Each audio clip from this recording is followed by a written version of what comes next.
नमस्कार दोस्तों, स्वागत है आपका आपके अपने YouTube चैनल स्मार्ट पीके एजुकेशन सेंटर राजस्थान में। तो सबसे पहले एक बार इसे ज़्यादा से ज़्यादा शेयर कर दें, और यदि आपने अभी तक हमारे YouTube चैनल को सब्सक्राइब नहीं किया है तो सब्सक्राइब जरूर कर लें। आगे आज हम पुस्तकालय विज्ञान की एक और क्लास आपके लिए लेकर आए हैं। तो कल हमने अध्ययन किया था पुस्तकालय विज्ञान के 5 सूत्र, यानी कि जो 5 लॉज ऑफ लाइब्रेरी साइंस है, उनका अध्ययन हमने कल की क्लास में किया था। और 5 सूत्र जो आपको डॉक्टर S.R. रंगनाथन द्वारा प्रतिपादित किए गए थे। Doctor S.R. रंगनाथन जो पुस्तकालय विज्ञान के भारत में क्या कहलाते हैं, पुस्तकालय विज्ञान के जनक कहलाते हैं। इसके अलावा जो डॉक्टर S.R. रंगनाथन ने इन सूत्रों की जो रूपरेखा तैयार की थी वो 1928 में की थी। 1928 में इनका जो रूपरेखा तैयार की गई थी और इनका जो प्रतिपादन किया था डॉक्टर S.R. रंगनाथन ने इन 5 सूत्रों का, वो आपका 1931 में किया था। इसके अलावा हमने पढ़ा था कि जो डॉक्टर S.R. रंगनाथन है उनके द्वारा पुस्तकालय विज्ञान की जो त्रिमूर्ति है इसका निर्माण किया गया। त्रिमूर्ति में इन्होंने सबसे पहले पाठक को सम्मिलित किया, उसके बाद पुस्तक और कर्मचारी, ये तीनों जो इनके द्वारा सम्मिलित किए गए थे। इनके जो 5 सूत्र थे उनसे संबंधित जो क्वेश्चन आपके पुस्तकालय विज्ञान में आ सकते हैं उनका हमने कल है वो अध्ययन किया था। इनमें सम्मिलित किए जाने वाले टॉपिक कि ये पुस्तकालय विज्ञान के कौन से सूत्र से संबंधित है, जैसे कि आपका ओपन एक्सेस सिस्टम आ जाए कि ये पुस्तकालय विज्ञान के किस सूत्र से संबंधित है, तो ये आपका पुस्तकालय विज्ञान का तीसरा नियम हो गया। तो ये सभी का अध्ययन हमने कल की क्लास में किया था। आज हम जो पुस्तकालय विज्ञान में पढ़ेंगे वो है पुस्तकालय विज्ञान के जो 5 सूत्र थे इनके महत्वपूर्ण तथ्य। महत्वपूर्ण तथ्य जो इन्हें पुस्तकालय विज्ञान के 5 सूत्रों में से निकलकर सामने आते हैं, जो परीक्षाओं की दृष्टि से महत्वपूर्ण है। सबसे पहले बात करें तो जो प्रथम सूत्र है पुस्तकालय विज्ञान के प्रथम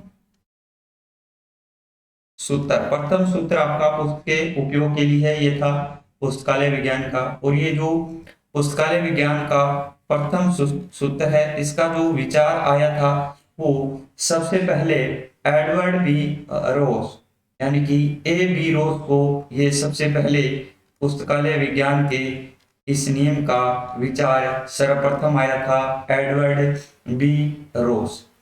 इसके अलावा एक और क्वेश्चन आता है, कितना सरल, कितना छोटा, कितना साधारण, कितना छोटा और कितना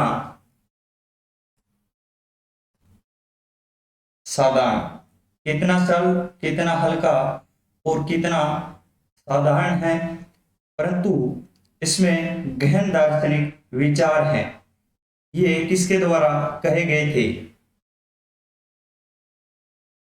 परंतु इसमें गहन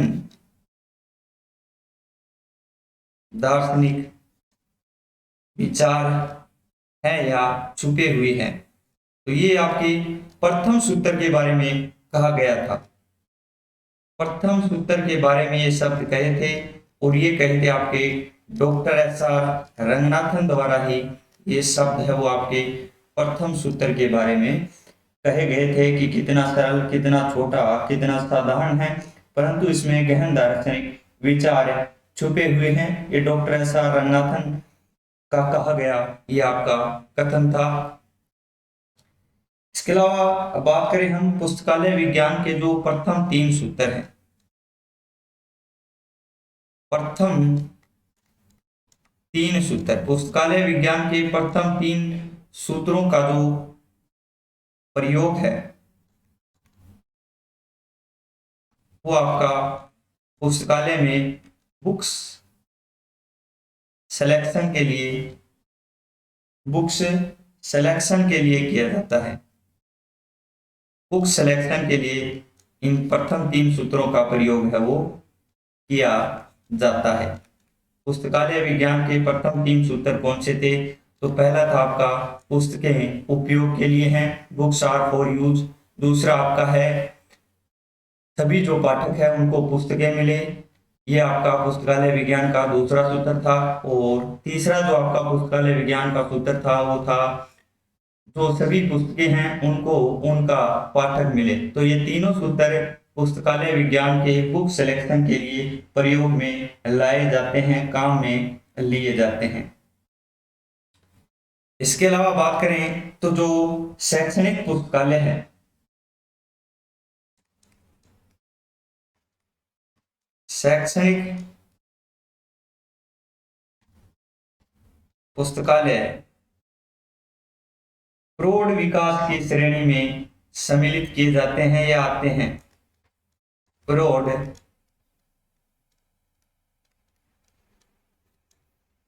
विकास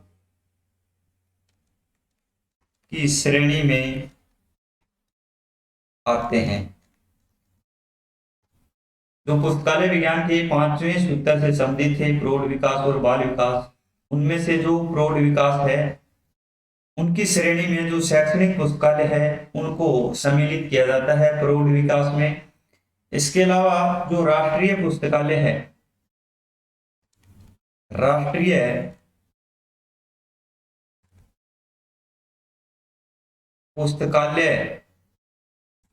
पुस्तकालय को बाल विकास की श्रेणी में रखा जाता है।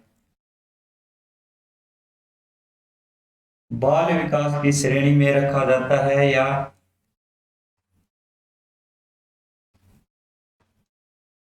श्रेणी में आता है। जो शैक्षणिक पुस्तकालय आपका वो प्रौढ़ विकास में, और जो राष्ट्रीय पुस्तकालय आपके वो बाल विकास की श्रेणी में सम्मिलित किए जाते हैं। ये पुस्तकालय विज्ञान के जो 5 सूत्र हैं उनसे संबंधित महत्वपूर्ण तथ्य है। इसके अलावा जो पुस्तकालय विज्ञान का तृतीय सूत्र है, तृतीय सूत्र को पुस्तकालय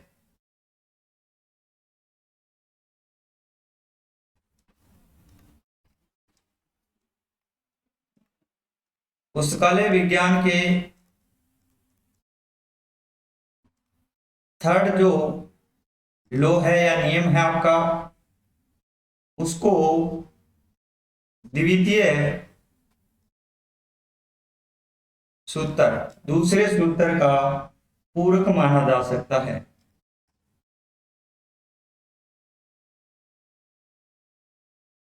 पुस्तकालय विज्ञान के तीसरे सूत्र को दूसरे सूत्र का क्या पूरक माना जा सकता है। जो तीसरा सूत्र कौन सा था कि सभी पुस्तकों को उनके पाठक मिले, उसको जो पुस्तकालय विज्ञान का दूसरा सूत्र है यानी कि सभी पाठकों को उनकी पुस्तकें मिले का पूरक है वो माना जा सकता है। इसके अलावा बात करें सबको पुस्तकें, ये नारा दिया गया था भी, इससे संबंधित भी आपका क्वेश्चन आ सकता है। सबको पुस्तकें, ये आपका नारा है और ये नारा दिया गया था संयुक्त राष्ट्र संघ द्वारा। संयुक्त राष्ट्र संघ द्वारा दिया गया ये नारा था सबको पुस्तकें। पुस्तकालय अध्यक्ष को पुस्तकालय का अभिरक्षक माना जाता है।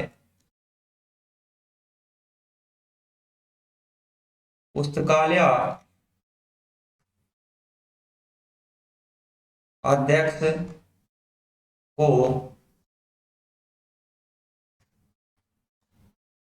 पुस्तकालय का अभिरक्षक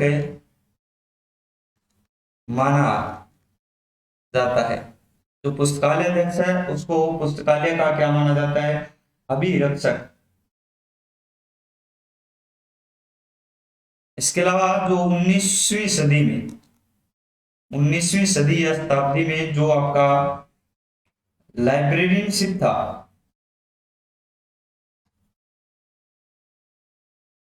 लाइब्रेरियनशिप जो शब्द था 19वीं सदी में, उसको 20वीं सदी का क्या माना गया,